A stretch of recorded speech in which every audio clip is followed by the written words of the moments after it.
All right, so get ready, because today we're diving deep, like really deep. We're tackling Van Gogh, but not just, the surface stuff. Oh, absolutely not. We're talking about the Starry Night. I mean, come on, everyone and their grandma knows this painting. Right. Iconic. But we're going deeper than just, oh yeah, that's the one with the swirly stars.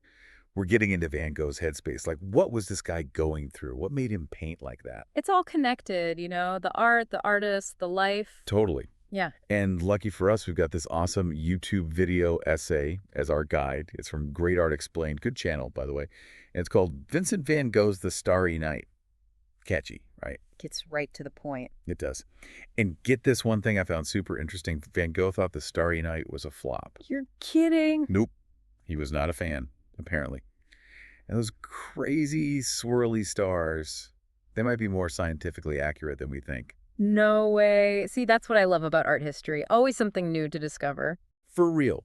So one thing that always comes up with Van Gogh is that whole asylum thing. Yeah, can't really talk about him without mentioning that. Exactly.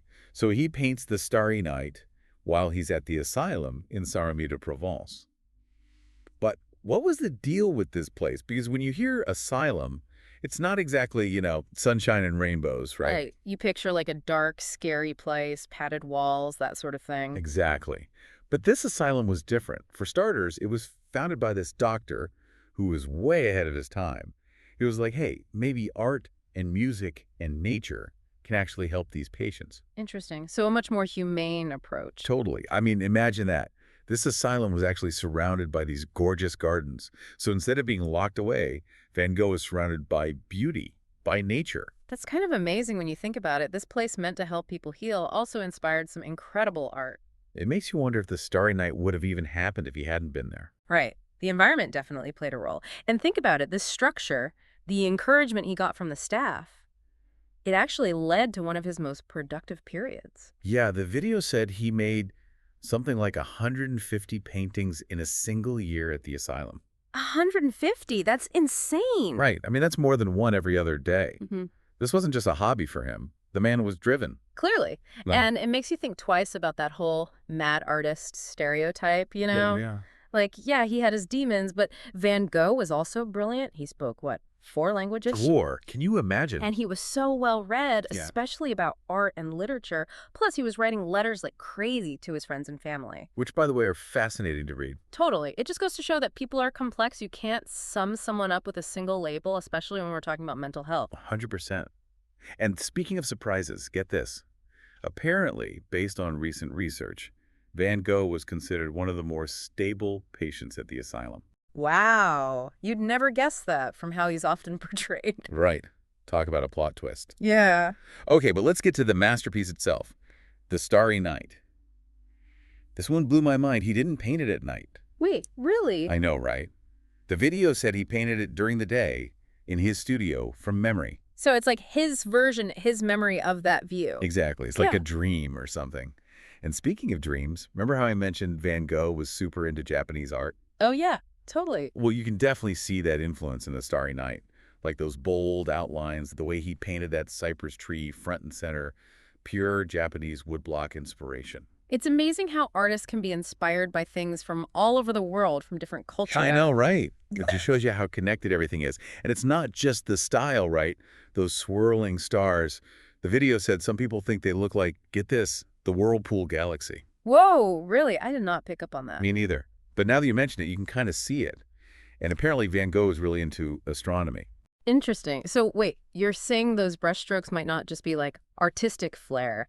He could have been trying to show us what he'd learned about space. It's possible, right? And think about it. Back then, astronomy was making huge leaps, and Van Gogh was all about soaking up new ideas. Oh. So who knows? Maybe those swirls are his way of showing us, like, the energy of the universe, Oh, it just goes to show you can never really know everything about a work of art. There are always more layers to uncover. Totally. Yeah. Speaking of layers, can we talk about Van Gogh's use of color?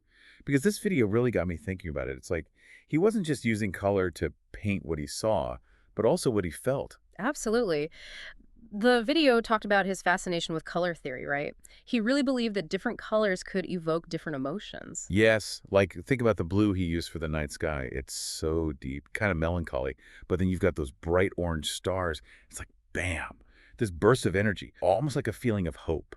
Exactly. It's like those complementary colors are playing off each other, creating this dynamic tension. And then there's the way he applied the paint, all those thick brush Oh, strokes. yeah, impasto, right. That's it. And it wasn't just about texture, although you're right, you can practically feel the paint on the canvas. It also affected how the light hit the painting, creating all these subtle variations in color and tone. It's almost 3D, like you could reach out and touch those stars. Right. Okay, so we've got Japanese woodblocks, swirling galaxies, and now emotional colors. What else is hidden in the Starry Night? Well, we talked about the cypress tree earlier, but the video mentioned that cypress trees can have different meanings depending on the culture. Oh, right. Like sometimes they represent death or mourning, but they can also symbolize strength and eternity. Exactly. It's kind of a heavy symbol. Yeah. What do you think Van Gogh was going for there? Honestly, your guess is as good as mine. And I kind of like that. It's like he's giving us this puzzle and saying, all right, what do you see? I love that. It's interactive art. Totally. And sometimes the best art leaves you with more questions than answers, you know? Totally. It's like what you were saying before about there always being more to uncover. We might never know exactly what Van Gogh was thinking when he painted the Starry Night, but we can still appreciate it, analyze it, and come up with our own interpretations. Exactly. And those interpretations might even change over time as we learn and grow. That's so true. The Starry Night is more than just a pretty picture. It's this living, breathing thing that speaks to us in different ways depending on who we are and where we're at in our lives. And that's what makes it so powerful. It connects us to Van Gogh, to his experience, even though he's long gone. It's like through his art, he's still communicating with us. Wow. I never thought about it like that, but you're totally right. It's like this conversation that transcends time and space. Okay, that got deep fast. Art will do that to you. It's true. Ah. But before we get too philosophical, I have to ask, because I thought this was really interesting. The video mentioned that Van Gogh wasn't completely unknown during his lifetime. I always thought he died before anyone really appreciated his work. Yeah, no, that's a common one. He wasn't like a celebrity or anything. Right. But he wasn't completely off the radar either. Van Gogh had his work in a few exhibitions. He even sold a painting for a decent chunk of change, too. Get out. I had no idea. Yep. And get this, a well-known art critic at the time even gave him some good press. Wow. So he was starting to get somewhere. He was on his way up, which honestly just makes the whole thing kind of sadder, doesn't it? Knowing that wider recognition was just within reach. Yeah, it does. It's kind of bittersweet. Yeah. But hey, at least he knew some people appreciated what he was doing. It wasn't all for nothing. Exactly. And I think that's important to remember. Van Gogh, he was more than just a tragic figure. He was this innovative artist, pushing boundaries. Totally. Mm-hmm. But he was also a product of his time, drawing inspiration from other artists, experimenting with new ideas. Absolutely. He was part of a larger artistic community, which is something we often forget about those big names in art history. We put them on this pedestal, but they didn't create in a vacuum. Right. Right. And speaking of connections, I feel like the Starry Night has this amazing way of connecting with people even today, over a century later. Oh, totally. It's like we all see something different in it, but we all connect with it on some level. Right. It's like this universal language. Totally. So the next time you're looking at the Starry Night, and I'm not just talking about like a poster in your dentist office. Although, hey, no judgment.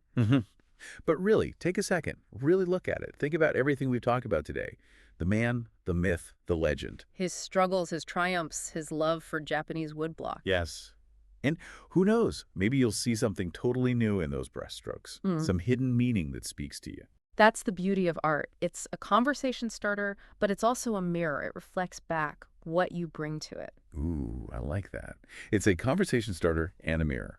And on that note, folks, we're going to wrap things up. Until next time. This has been another deep dive. Catch you later.